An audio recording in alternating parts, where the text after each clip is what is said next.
Votre émission, la ferme préférée des Français, est-elle encore un programme pour mettre en avant le patrimoine? Stéphane Bern, si est-il surtout une façon de valoriser le monde agricole? Moi qui habite à la campagne, dans le Perche, note de la rédaction. Et qui parle souvent avec des agriculteurs, je me rends compte que les citadins ont perdu leurs racines agricoles. Et ont une vision totalement déformée du monde paysan. Si est ce qui provoque ce qu'on nomme l'agribashing qui stigmatise les gens de la terre, soupçonnés de tous les maux, d'être des empoisonneurs, des pollueurs. Ce sont tout de même des hommes et des femmes qui sont payés une misère pour nourrir tout un pays, alors chapeau bas. Rapprocher le monde paysan d'une société plus citadine, si est une véritable émission politique. Oui, si est politique si on considère qu'on essaie toujours de donner du sens dans toutes les émissions que l'on fait avec France Télévisions. Le service public doit aussi servir à réconcilier les gens.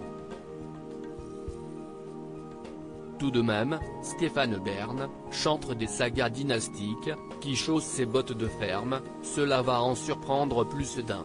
Mais ça ne devrait pas, car je considère que les paysans aussi ont leur sang bleu. Ce sont les aristocrates de la terre. Et pour ne rien vous cacher, j'ai toujours la nostalgie de mes vacances d'enfance passées dans une ferme, en Lorraine. En voilà un scoop. Et oui. C'était dans les années 70, chez les parents de ma nounou Bernadette. Je menais les vaches au pré et je conduisais le tracteur, ce dont rêvent tous les garçons. Il y aura toujours de ma part une attirance vers le monde agricole. Justement, comment voyez-vous aujourd'hui le monde agricole de demain? Aujourd'hui, nous vivons une vraie révolution dans nos campagnes et il faut l'accompagner.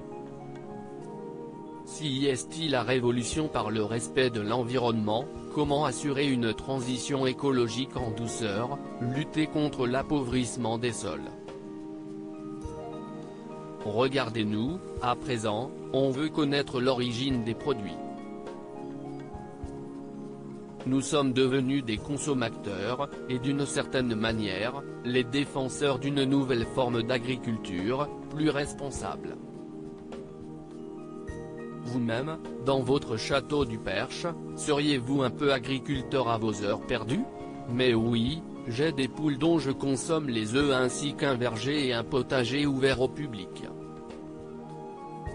Quel type d'exploitation seront représentés dans votre émission?